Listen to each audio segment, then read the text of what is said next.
சில பேர் எங்கிட்ட கேட்கறது உண்டு. இந்த பல நாடுகளுக்கு போகும் பொழுது அங்க இருக்கிற மக்கள் கேட்கறது உண்டு, சாமி ஏன் உங்களுடைய மதத்துல நிறைய கடவுள்கள், நிறைய ரிஷிகள், நிறைய குருமார்கள், நிறைய தியான முறைகள், நிறைய டெக்னிக்ஸ், இது உங்களுக்கு ஒரு பெரிய பலவீனமாச்சு அப்படின்னு. நான் சொல்றது அதுதான் எங்களுடைய பலம், பலவீனம் அல்ல. 30 கோடி தேவதைகள், 42,000 ரிஷிகள், ஆயிரக்கணக்கான தியான முறைகள், இதுதான் எங்களுடைய பலம். இது எங்களுடைய பலவீனம் அல்ல. எந்த மன அமைப்புடைய மக்களாக இருந்தாலும் அவர்களுக்குள் எல்லா ஜீவன் முக்தியின் பரிமாணத்தையும் உருவாக்குவதற்கான பல்வேறு விதமான பாதைகள்.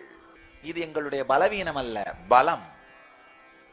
நம்முடைய தர்மத்திலே உருவான, வேத பாரம்பரியத்தில் உருவான ஒவ்வொரு ஞானியும், ஒவ்வொரு ரிஷியும், ஒவ்வொரு யோகியும், ஒவ்வொரு தெய்வீக பாரம்பரியமும் ஜீவன் முக்தியின் ஒவ்வொரு பரிமாணத்தை ஒவ்வொரு தரமான மக்களுக்குள்ளும் உருவாக்குவதற்காக உருவானவை. அதனால் ஆயிரக்கணக்கான மக்களின், ஆயிரக்கணக்கான ரிஷிகளின் ஆராய்ச்சியின் தொகுப்பு இந்த மிகப்பெரிய பாரம்பரியம். கிருஷ்ண ஜென்மாஷ்டமி பகவானின் நேரலை தரிசனம் 17 ஆகஸ்ட். இணையுங்கள். சேனலை சப்ஸ்கிரைப் செய்யுங்கள். சமூக ஊடகங்களில் பின்தொடருங்கள்.